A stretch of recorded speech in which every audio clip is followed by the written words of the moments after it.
The Art of War by Sun Tzu, Chapter 10, Terrain. Sun Tzu said, we may distinguish 6 kinds of terrain, to wit, 1. Accessible ground, 2. Entangling ground, 3. Temporizing ground, 4. Narrow passes, 5. Precipitous heights, 6. Positions at a great distance from the enemy.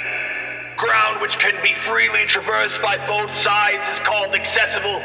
With regard to ground of this nature, be before the enemy in occupying the raised and sunny spots, and carefully guard your line of supplies, then you will be able to fight with advantage.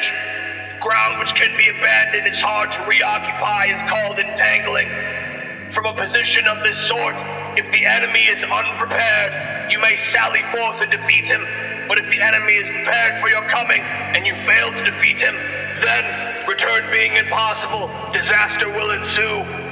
When the position is such that neither side will gain by making the first move, it is called temporizing ground.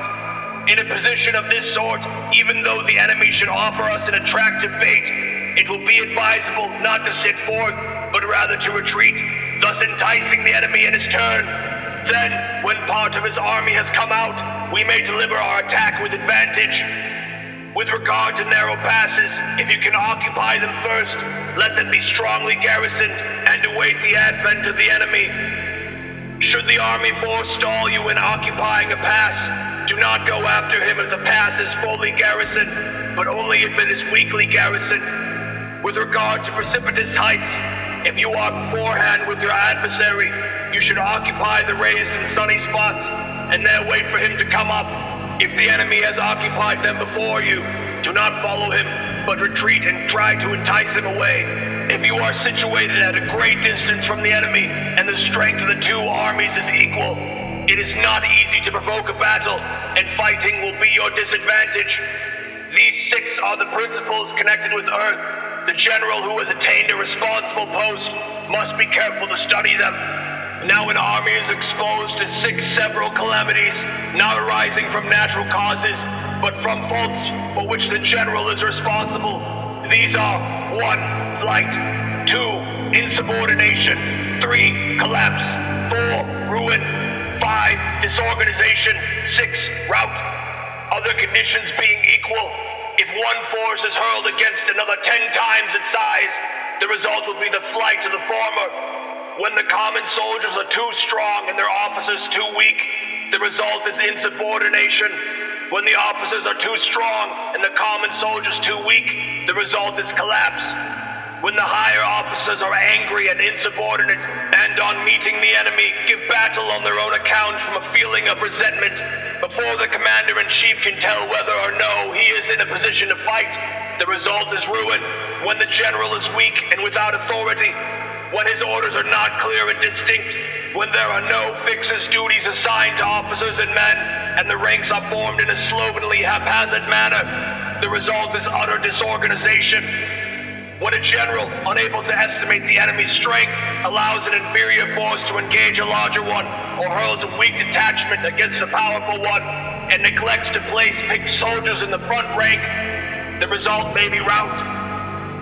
These are 6 ways of courting defeat, which must be carefully noted by the general who has attained a responsible post.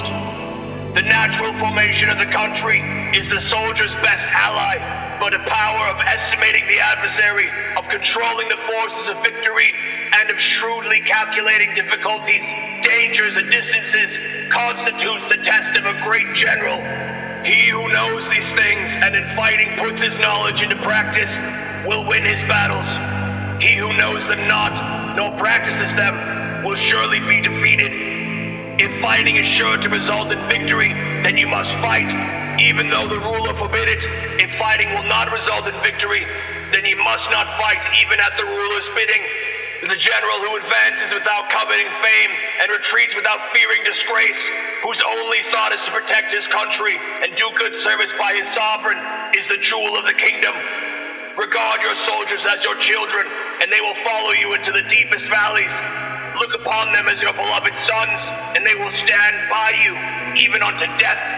If, however, you are indulgent, but unable to make your authority felt, kind-hearted, but unable to enforce your commands, and incapable, more moreover, of quelling disorder, then your soldiers must be likened to spoiled children. They are useless for any practical purpose.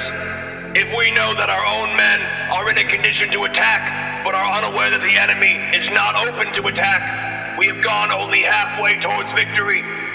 If we know that the enemy is open to attack, but are unaware that our own men are not in a condition to attack, we have gone only halfway towards victory. If we know that the enemy is open to attack, and also know that our own men are in condition to attack, but are unaware that the nature of the ground makes fighting impracticable, we have still gone only halfway towards victory. Hence, the experienced soldier, once in motion, is never bewildered.